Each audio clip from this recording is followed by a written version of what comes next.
Assalamualaikum mga kababayan ko dyan sa Middle East, sa mga kapwa ko OFW, yung side.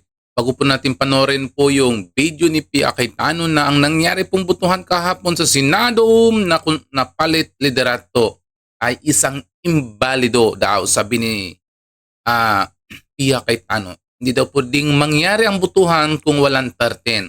Sa mga hindi pa dyan nakasubscribe sa akin, please subscribe my channel and likes din sa aking mga video. Naku, alam niyo mga kababayan ko, ang saya-saya. Kasi nga, matutuloy na yung hearing sa 18X Marin para magkalabasan na ng baho. Ngayon pinatawag nila yung 18X Marin ngayon sa Senate Blue Ribbon Committee. Yehe! Natuloy pa rin.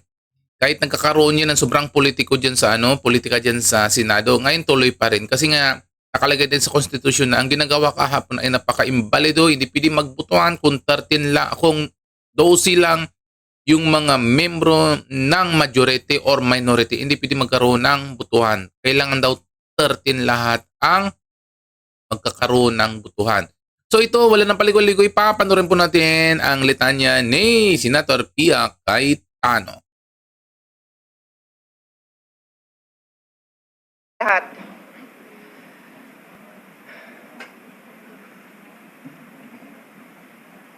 Before I begin, I'd like to address a very important thing. Yesterday, a session was purportedly held by 12 senators, 12 po, in which committee assignments were declared vacant and chairmanship of this very committee, this committee on the Blue Ribbon, was allegedly replaced. I stand before you today to state clearly and unequivocally that session was invalid. Wala po silang 13, kahit grade 1, marunong magbilang. So wala ho silang authority gawin yung mga ginawa nila. The 1987... Diba narinig nyo? Kahit grade 1, marunong magbilang. Sakit no na. Parang sinabi nilang mga ubob yung mga kapwa niya, mga senador na ipinipilit ang isang bagay na kahit mali ginagawang tama. Philippine Constitution states, Article 6, Section 2, the Senate shall be composed of 24 senators. May narinig ho kayong 22? Wala, 24. Article 6, Section 16.2, a majority of each house shall constitute a quorum to do business. Rule 2, Section 2 of the Senate rule states, the officers of the Senate shall be elected by the majority vote of all its members. Majority vote is 13. When 12 senators convene and purportedly held session, how can that be valid? Nung tumayo po si Senator Gatchalian, sinabi niyang, ang dami hong posisyon, di ko na humaalala lahat. Acting, presiding... Oo nga mga kababayan ko, kasi ang papel ni Gatchalian ngayon ay hindi po Senate President, ang nakalagay sa kanya pro tempore. So ibig sabihin, alam nila na ang nangyayari po dyan sa Senado ay hindi pa po totoong butuhan. Pero pinipilit ng mga ng mga kaalyado sila Tito Sodo na sila na po ang nanalo sa butuhan kahapon. O ngayon, sinasabi ni Pia Cayetano na imbalido kasi wala sa numero talaga ang labanan eh. Officer, Senate President Pro Temp, Acting Senate President. Paano ho nangyari yon? Buhay pa po si Senator Legarda. Kailangan po 13. Sabi nga the officers of the Senate shall be elected by the majority vote of all its members. Buhay pa po si Senator Legarda, hindi pa po siya pinapalitan. Kaya hindi po pwedeng magkaroon ng another Senate President Pro Temp. I also say this for the sake of our staff na litong-lito na sa ginagawa ng mga kasamahan natin.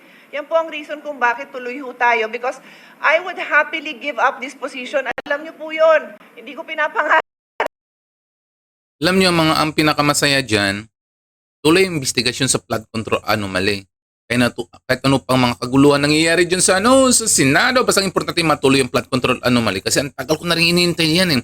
9 months na yan. Pinatay na nila yung yung usapin na yan. Parang ayaw na nilang pag-usapan. Ano ang sabi ni Ferdinand Marcos Jr.? Mahiya naman kayo. Pero anong nangyayari hanggang ngayon, wala pang napapalutang kung sino po ang mastermind.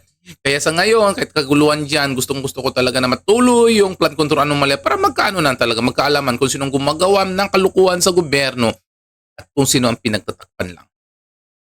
Na maging chairman dito, I'm just doing my job. So I just needed to lay that on the basis para hindi na issue yon kung bakit ako nag-hearing, kung bakit tayo may hearing today. I have a longer speech, but because of the events that have transpired, I want to give the floor to the Senate President, and then I will turn this over to the subcommittee chairman, Senator Marcoleta. I have already issued a letter to him. Later on, babasahin ko. Nasa karapatan ko din po yun as chairman of the committee. Kine-question din yun nung sinabi ni Senate President na magkakaroon ng subcommittee. Napakaliwanag din sa rules namin. The chairman can create any subcommittee anytime. It can be verbal, it can be written, it can be text. Di ba kung matatandaan nyo, sinabi niya ni Tito Soto na ang paggagawa ng subcommittee ay illegal? Di ba lahat na lang sa kanila is illegal, mali ang ginagawa nila na pagbuo ng subcommittee. Di ba yan ang sinabi ni Tito Soto nagdaang mga araw? So ngayon pinatunayan na ng PIA kay Tano na paano naging mali, paano naging illegal? Karapatan nilang bumuo kasi yun ang nakalagay sa konstitusyon. Oh, parang masaya to yung masaya to yung parang sabong Ang saya. Lahat na ng versions na yon ginawa ko. So valid po itong pag-create din natin ng subcommittee. In any case, nandito din po ako. Pero may hearing din po akong isa tungkol sa taxation. Baka mamaya kailangan ko din sunduin sa baba yung mga mag-hearing ng mga kasama kong resource person for taxation. Anyway, I will give the floor to the Senate President. Thank you. Katotohanan, basis ng ating paniniwala sa Diyos, basis ng ating paniniwala sa isa't isa sa lipunan na to, basis ng ating 1987 Constitution ay katotohanan. Let's start out and make this very clear. This is not against the administration. This is not for... Yan mga kababayan, kung bago po natin tapusin ang sinasabi ni Alan Peter Cayetano, so lang muna natin panorin kasi nga, ang sasabi nilang yan tungkol naman sa konstitusyon na nakalagay sa konstitusyon kung legal ba or illegal ba ay yung kanilang ginagawa. Siyempre 100% valid ang ginagawa nila kasi yung nakalagay sa konstitusyon. Pero ang pinakamasaya ay yung nangyari sa ngayon kasi nga pinatawag nila yung 18X Marin. Yan, sobrang saya ng mga kababayan natin.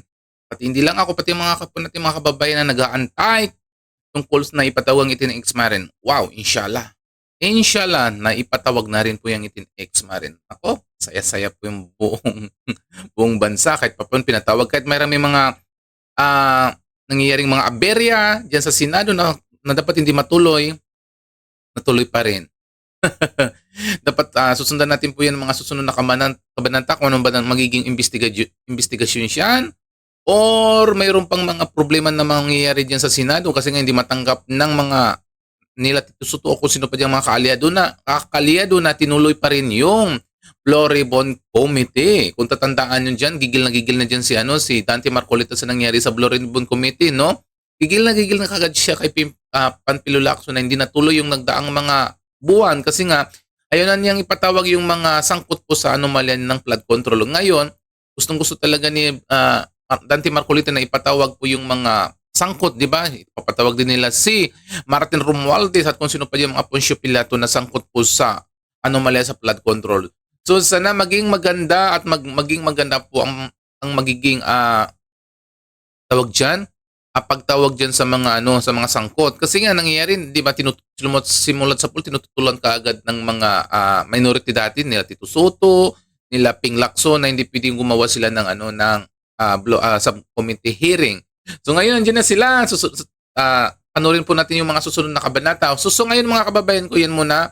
At sa mga hindi pa nakasubscribe dyan, please subscribe my channel. At sa ngayon, masalam.